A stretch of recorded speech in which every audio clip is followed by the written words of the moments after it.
अगदी सुरुवातीला बोलताना तू म्हणालीस त्याप्रमाणे हे विस्कळीत वाटतं,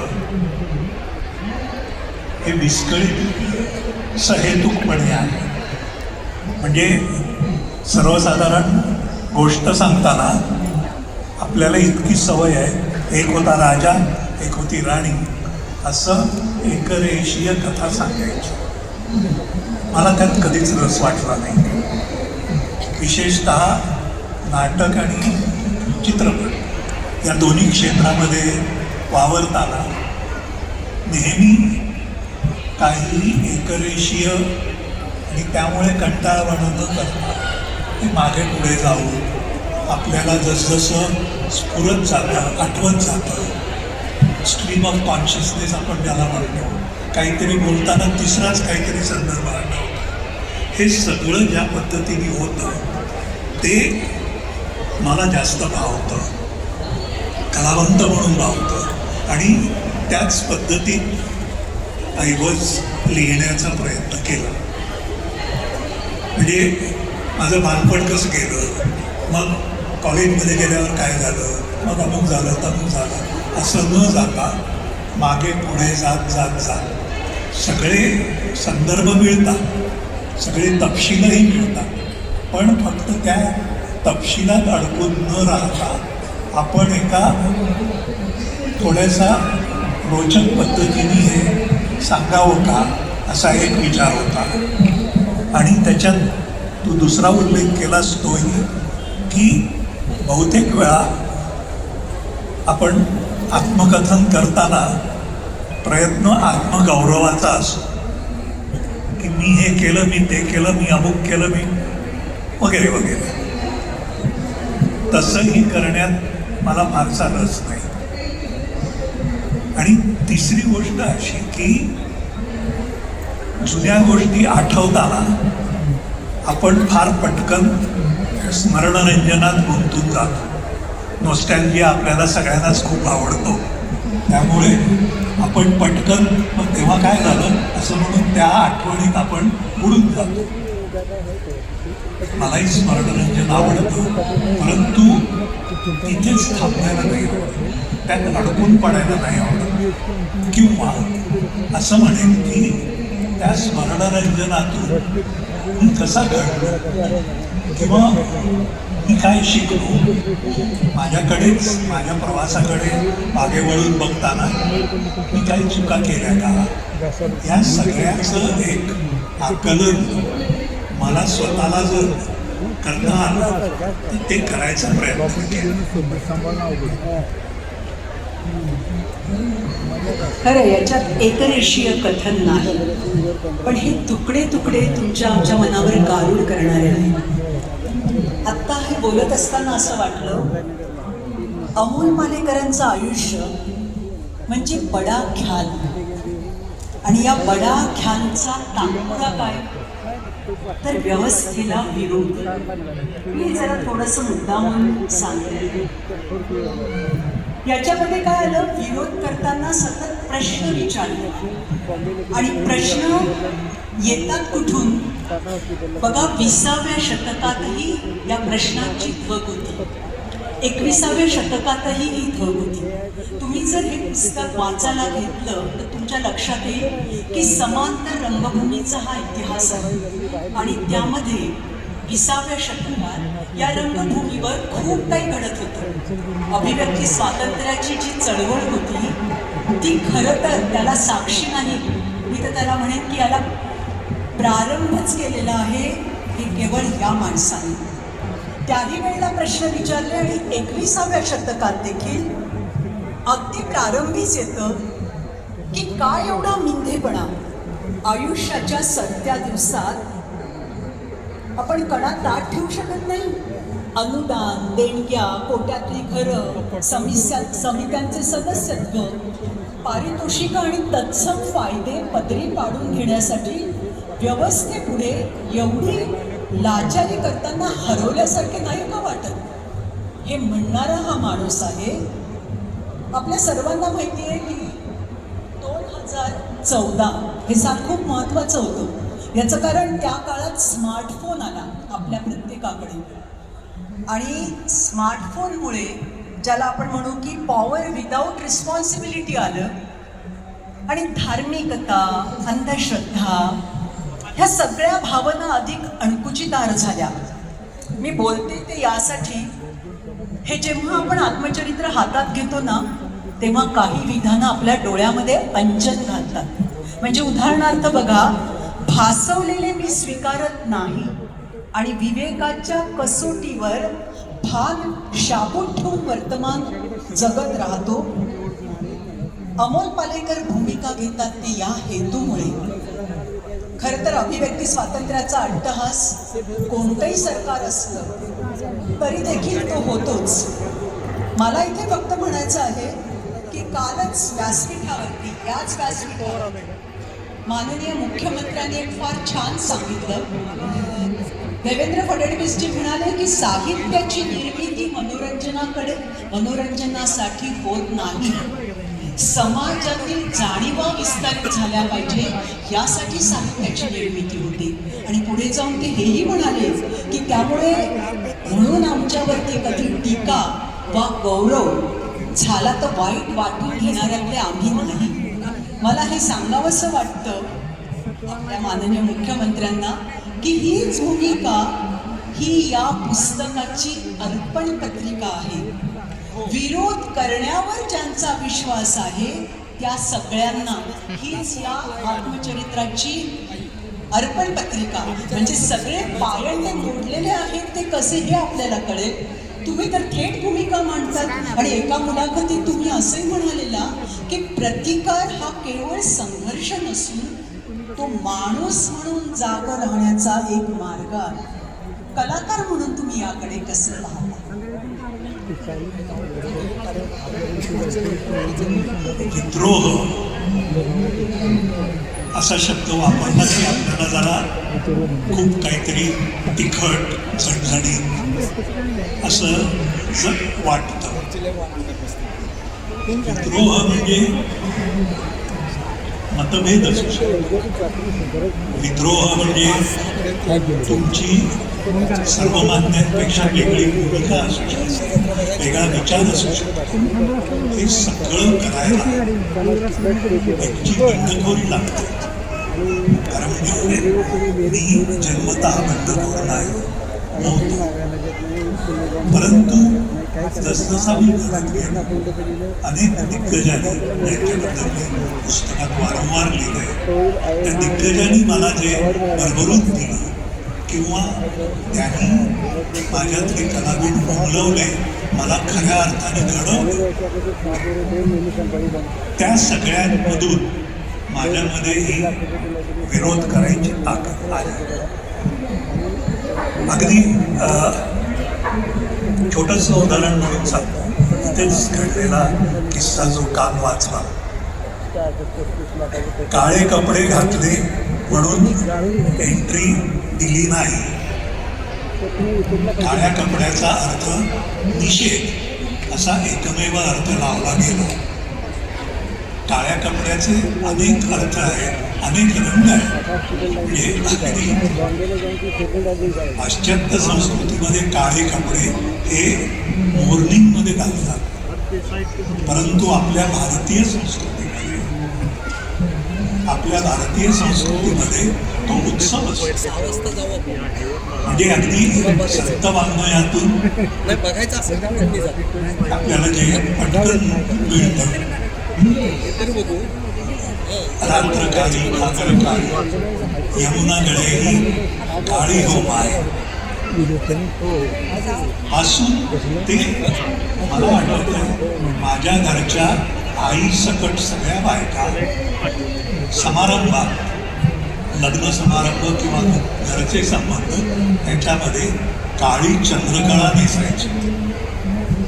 काळा हा फक्त एकाच अर्थाने आपण बघता कामा नये हे म्हटलं. त्याच्याचबरोबर हेही मला म्हणावंसं वाटतं की समजा हा निषेध असेल तर त्या निषेधाला आपण बंदी का घालावी. म्हणजे मूक निषेध सुद्धा जर आपल्याला चालत नसेल, खपवून घेता येत नसेल, तर सगळ्या प्रस्थापितांना, सगळ्या व्यवस्थेला, सगळ्याच या माहोलला आपल्याला पुन्हा एकदा प्रश्न विचारायला पाहिजे असं मला वाटतं.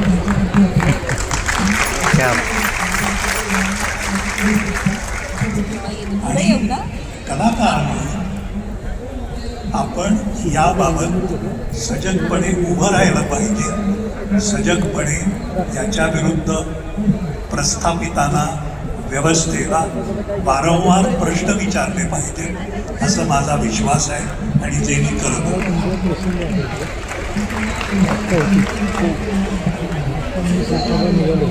समजा साहित्य संमेलन हे जर 14 जानेवारीला असतं तर संक्रांत म्हणून काळी चंद्रकळा तुम्ही म्हणतात तशी अनेकांच्या याच्यावर घातली गेली असती.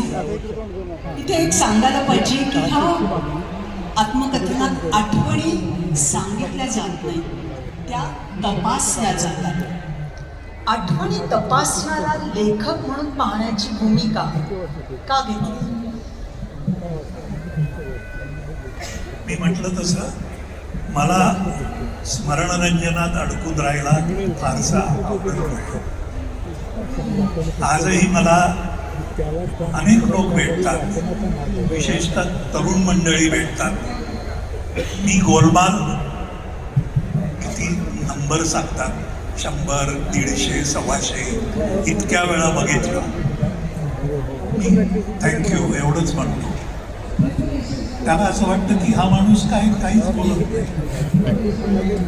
माझ्यापुरतं बोलायचं तर त्याला 30 वर्ष जास्त होऊन गेली. मी तिकडेच नाही अडकून राहिलोय.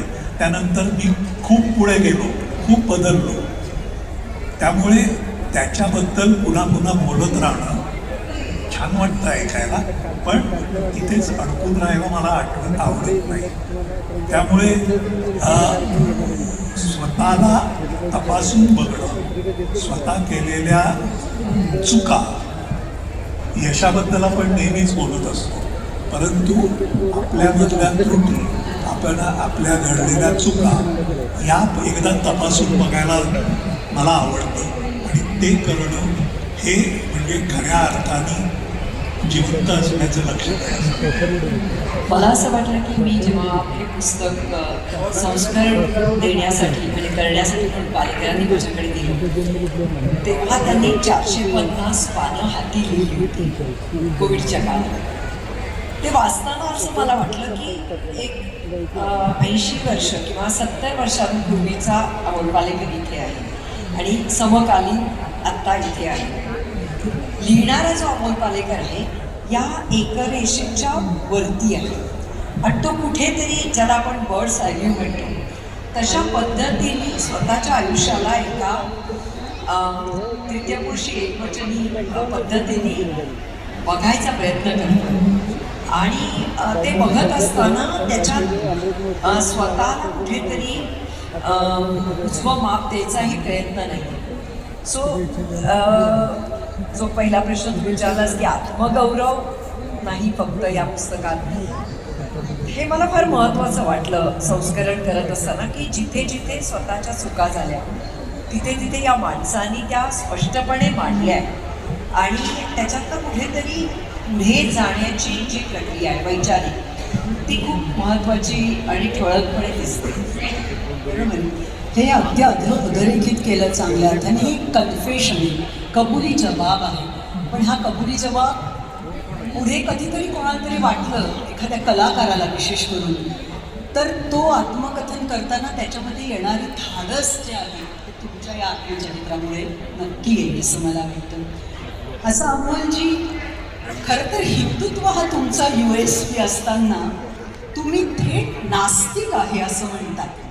म्हणजे जेव्हा आम्ही नास्तिक आहोत असं म्हणायला आजच्या माहोलमध्ये जरा थोडीशी घबराहट होते, घाबरायला होतं, तेव्हा तुमची या माणसाने त्यांची भूमिका अगदी स्पष्ट केलेली आहे. एके ठिकाणी त्यांनी म्हटलंय की माझ्या नास्तिक असण्यामुळेच माझ्या कंगोऱ्यांना दार राहिले.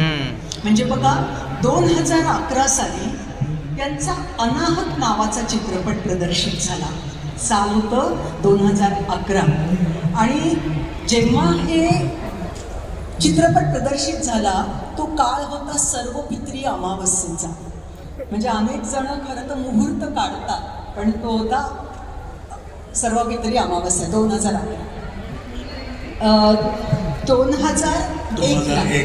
2001ला आणि 2021ला तुमची मेडिकल टेस्ट झाली, ऑपरेशन करायचं ठरलं आणि त्यावेळेला पितृपक्ष होता. तर मला आश्चर्य असं वाटतं, वाचकांनाही वाटेल की असं हे मुद्दामून करण्याचं, कम्फर्ट झोनमधनं बाहेर पडण्याला ही शक्ती ऊर्जा येते कुठून. आणि या निरीश्वरवादाने तुम्हाला काही तोटा झाला का? पण याविषयीचं तुम्ही पृष्ठ क्रमांक मी तुम्हाला देईन. हे मुद्दाम केलं नाही नक्कीच. अनाहत आम्ही सर्वपित्री अमावस्येला केलं हे आमच्या मित्रमैत्रिणींनी आम्हाला सांगितलं. कारण त्या काळामध्ये कोणताही नवीन चित्रपट प्रदर्शित होत नाही, त्यामुळे आम्हाला हवे ते खेळ हव्या त्या थिएटरमध्ये उपलब्ध होते. आणि प्युअरली बिकॉज ऑफ दॅट आम्ही तसं नेमलं होतं. अगदी 2021चं जे उदाहरण दिलं, यांची जी सर्जरी झाली त्याच्यात सुद्धा रिच कॅन्टीहून आम्ही सर्जन्स आणले होते. ते मोकळे होते कारण 15 दिवस त्यांना कोणी काम करू शकतो. तर माझ्या दृष्टीने ते बेस्ट होतं. त्यामुळे असं काहीतरी मुद्दाम करायचं म्हणून मुद्दा नाही आहे, परंतु इनफॅक्ट असं वाटतं की या सगळ्या गोष्टींपासून दूर असल्यामुळे एक प्रकारचा मोकळा श्वास घ्यायला मिळतो किंवा एक मुक्तता येते. आणि पुस्तकात त्यांनी नास्तिक असणं म्हणजे काय ही भूमिका खूप छान मांडली आहे. दैनंदिन जीवनात जे काही होतं ते ग्रह राशीचक्रांमुळे होतं, मूर्तिरूपी देवामुळे वा कोणत्या तरी दैवी शक्तीमुळे मी तारून नेला जातो, वा अमुक एक दिवस चांगला, पितृपक्ष अमावास्या वाईट, आणि त्यानुसार कार्याची सुरुवात करणं न करणं, आस्तिकपणाच्या या आणि अशा कोणत्याच छटा मी मानत नसल्यामुळे जे काही माझ्या आयुष्यात घडतं त्याला मीच कारणीभूत असतो असा माझा ठाम विश्वास होता आणि आजही आहे. त्यामुळे आयुष्य सतत तळहातावर ठेवून जगण्याची जबाबदारी पेलावी लागते. सबबींमागे लपण्याचा मार्ग बंद होतो. सतत सावध असावं लागतं, स्वतःला सोडून अथक तपासत राहावं लागतं. ना दुसऱ्याच्या माथी स्वतःच्या अपयशाचं खापर फोडण्याची मुभा मिळते, ना स्वतःला नशिबाच्या हवाली सोपवता येतं, ना कोणीतरी आपल्याला संकटाच्या खाईतून वर काढेल असा विश्वास मिळतो, ना कोणाकडे तरी मागण्यांची याचना करण्याची इच्छा होते.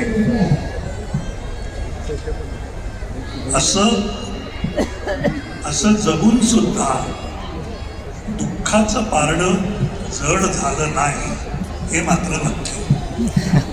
कसोटीच्या प्रसंगात स्वतःचीच परीक्षा घ्यायचा मोह मात्र आवरत नाही बऱ्याच वेळा. खरंच आत्ता घडलेला एक छोटासा प्रसंग मी सांगते. आम्ही आत्ता पाठीमागे होतो आणि कार्यक्रमाला बराच उशीर झालेला होता, तर त्यामुळे काही जण तिथे आले आणि त्यांना अमोलदांच्या पाया पडायला लागले.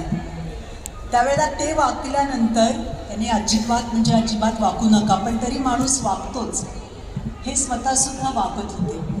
तुम्ही एक लक्षात घ्या, त्यांना भेटताना त्यांच्या पाया पडलेलं त्यांना अजिबात आवडत नाही. याही पाठीमागे त्यांची हीच भूमिका असावी. संध्याताई,